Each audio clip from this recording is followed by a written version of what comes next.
Hi everyone, welcome back to this channel. On today's tutorial, I'm gonna show you how you can get the best video quality for your anime video on CapCut.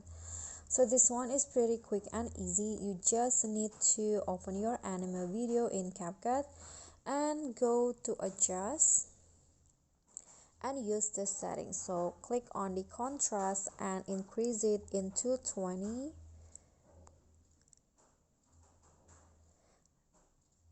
Then go to the saturation, increase it to 15, and exposure 10, sharpen 75. Then click on the highlight and increase it to 5.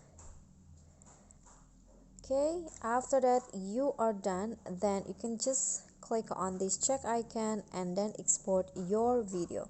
So here is the result. I hope this tutorial will be helpful. Thank you for watching. Don't forget to click thanks, like this video, comment and subscribe. Bye.